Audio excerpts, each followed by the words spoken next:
Taruhan dengan Paul. Setelah bisa menghilangkan keterkejutannya, Ethan membawa pandangan matanya ke depan. Pria itu dengan percaya diri dan berani membalas tatapan tajam pria yang nyaris seluruh rambutnya sudah memutih. Bahkan jambang pria itu pun sudah berubah warna.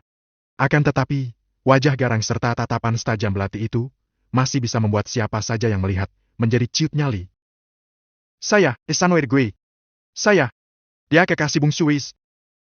Banegno memotong perkenalan Ethan hingga membuat baik Ethan maupun sang pemilik rumah sontak menoleh ke arah yang sama. Aku tidak bertanya padamu, anak sial En. Keras, suara yang keluar dari celah bibir Paul ketika berbicara dengan sang putra. Pria itu benar-benar terlihat marah pada anaknya. Banegno menahan kekesalannya. Aku yang membawanya ke sini, karena permintaan Chloe. Ethan menatap Banegno yang sedang menyahuti Paul dengan alis mengerut. Lagi dan lagi, pria itu membawa-bawa nama Reese. Siapa sebenarnya Reese ini? Ethan benar-benar penasaran. Nama itu bahkan sanggup menurunkan tongkat dengan ujung tajam yang sudah akan merobek leher Ethan. Pria bernama Paul itu menarik dalam nafasnya, lalu menghembuskan keras-keras. Kepala Paul kembali bergerak. Untuk apa kamu ke sini? Saya ingin berbicara dengan Anda. Ethan melirik ke arah seorang wanita yang sudah tidak lagi muda, dan juga beberapa pengawal yang datang bersama sang tuan besar. Paul kembali menoleh ke arah Banegno, hingga bertemu tatap ketika sang putra sedang menggerakkan bola mata membalas tatapannya. Aku belum selesai denganmu. Pria itu ganti menghunus tongkatnya ke arah anak laki-lakinya, hingga membuat Banegno refleks menghela kaki ke belakang. Aku sedang tidak berniat untuk bertarung. Kalau Padre ingin bertarung, itu sudah aku bawakan lawan tanding untuk Padre. Banegno mengedik ke arah Ethan dengan satu sudut bibir terangkat. Ethan yang melihatnya, hanya menggerakkan kelopak matanya. Paul mendengkus. Orang seperti ini hanya pantas menjadi lawan pria lemah sepertimu. Ejek Paul. Banegno yang sudah pernah merasakan seperti apa keganasan Ethan, berdecak. Saya bisa melawan Anda. Ujar Ethan yang kemudian membuat Paul kembali memberi atensi ke arahnya. Pria tua itu kemudian tertawa keras. Cukup keras hingga kedua mata pria itu nyaris tertutup. Asal Anda membantu saya. Syarat Ethan. Dasar anak ingusan tidak tahu diri. Kamu pikir kamu siapa? Bisa berbicara seperti itu padaku, ha? Jangan mentang-mentang kamu datang membawa nama Wis, lalu aku akan melunak dan menyetujui keinginanmu. Saya hanya mencoba keberuntungan saya. Paul menatap cukup lama pria asing yang menatapnya dengan berani. Pria itu sedang menilai. Beberapa detik terlewat, kedua orang yang baru pertama kali bertemu tersebut masih saling menatap tajam. Paul mengeluarkan pelan nafasnya. Ikut denganku. Kata pria itu sebelum berjalan masuk ke dalam rumah. Ethan menoleh ke arah Banegno yang langsung mengedik dagu, memberi syarat supaya Ethan segera mengikuti ayahnya. Ethan mengangguk kecil. Pria itu lalu memutar tubuh, dan berjalan dengan langkah panjang menyusul sang tuan rumah. Rungunya masih mendengar percakapan di belakangnya. Apa benar dia kekasih Chloe? Menurut Madre? Tidak mungkin kan? Dia kekasih Fucho. Lalu Ethan bisa mendengar suara tawa Banegno sebelum pria itu memekik. Entah apa yang dilakukan ibu Banegno, Ethan tidak mengetahui. Ethan terus berjalan di belakang Paul. Sepasang matanya sesekali melirik, mengamati beberapa ruangan yang dilewatinya. Beberapa figura besar tergantung di sepanjang tempat yang dilewatinya. Dia juga melihat beberapa senjata yang entah mengapa digantung di dinding. Lalu, kepala seekor harimau yang masih mengaum. Ethan menarik pelan nafasnya. Malang sekali nasib harimau itu, batin Ethan. Ethan berhenti melangkah, ketika seseorang yang berjalan di depannya sudah tak lagi menghela kaki. Pria itu berhenti di depan sebuah pintu kayu berwarna coklat tua. Masuk! Perintah Paul sembari menekan handle pintu, lalu mendorong benda persegi kokoh tersebut. Ethan mengikuti. Pria itu membawa langkahnya memasuki ruangan yang setelah memasukinya bisa dia pastikan, Paul membawanya ke ruang kerja pria itu. Lagi, Ethan melihat beberapa senjata laras panjang dan pendek tergantung rapi di salah satu sisi dinding. Ethan juga bisa melihat foto keluarga pria itu.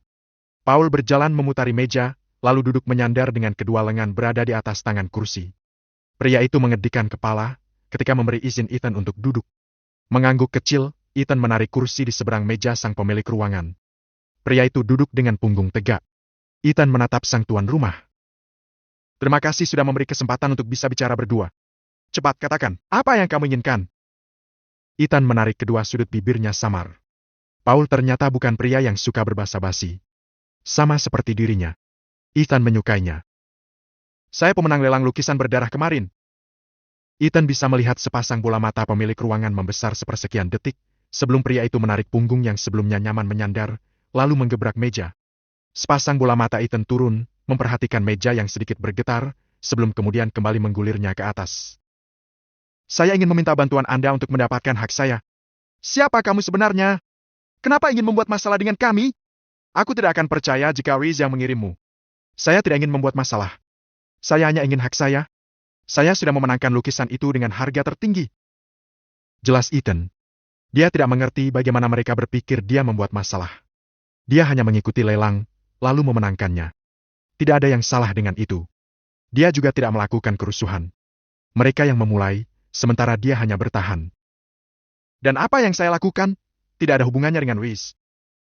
Ethan mengikuti guliran bola mata Paul.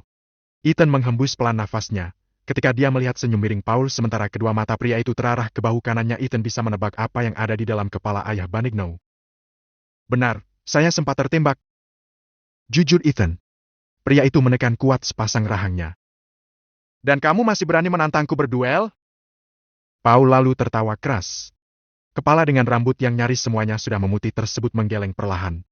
Dia tidak percaya, pria yang sedang dalam kondisi terluka, berani menantangnya. Sekalipun pria di hadapannya ini dalam kondisi fit, dia bahkan yakin bisa mengalahkannya. Apalagi dengan luka tembak di bahunya. Paul tertawa semakin keras. Apa Anda sedang meremehkan saya? Hanya karena saya sedang terluka? Sombong sekali kamu anak muda. Kamu tidak tahu siapa yang sedang kamu hadapi saat ini. Saya tahu. Anda adalah orang yang paling disegani oleh para pimpinan klan, karena itu saya menemui Anda. Kamu tidak akan bisa mendapatkan lukisan itu. Saya yang memenangkan lelang itu. Sahut cepat Ethan yang tidak terima. Semua ada aturannya. Saya tahu kalian penguasa bawah tanah di sini, tapi bukankah sangat memalukan jika sampai terdengar di luar sana jika kalian tidak bisa mematuhi aturan kalian sendiri? Tidak ada peraturan jika orang asing tidak diperbolehkan mengikuti lelang. Jika kalian memang tidak menginginkan lukisan itu jatuh ke tangan orang asing, seharusnya kalian sudah membuat peraturan itu. Kita semua harus tahu cara main yang benar. Paul kembali menggebrak meja. Pria itu marah karena merasa digurui oleh anak bau kencur. Kedua rahang pria itu saling menekan kuat. Sangat kuat hingga Ethan bisa melihat kedutan di kedua pelipis dengan beberapa kerutan yang tampak. Ethan, dengan wajah datar membalas tatapan nyalang sang pemilik ruangan. Lukisan itu sangat penting untuknya. Untuk bisa membawanya masuk semakin dalam ke kehidupan keluarga Wilds. Ethan yakin, jika dia bisa membawa lukisan itu ke hadapan Nick, jalannya akan semakin mulus. Kamu! Paul menggeram dengan kedua tangan mengepal di atas meja. Saya mengatakan hal benar, bukan? Satu sudut bibir Ethan berkedut ketika melihat wajah Paul memperlihatkan kemarahan yang semakin besar. Kedua orang yang duduk saling berhadapan tersebut, kembali saling melontarkan tatapan setajam yang mereka bisa. Kalau kamu bisa bertahan dariku selama 5 menit, aku akan membantumu. Paul mengatakannya dengan tatapan tajam yang tidak beralih. Ethan mengangkat satu sudut bibirnya. Sebelah alis pria itu terangkat. Hanya 5 menit? Tanya Ethan. Pria itu menggerakkan kedua bahunya. Tentu saja rasa sakit itu masih belum hilang, ketika dia menggerakkannya sekalipun dia sudah meminum obat yang diberikan Mera. Paul mendengkus keras. Jangan sombong. Kamu mungkin jauh lebih muda dariku, tapi aku bukan orang tua yang bisa kamu remehkan. Tentu saja, saya tidak meremehkan Anda. Anda tidak mungkin berada di posisi Anda sekarang, jika Anda lemah.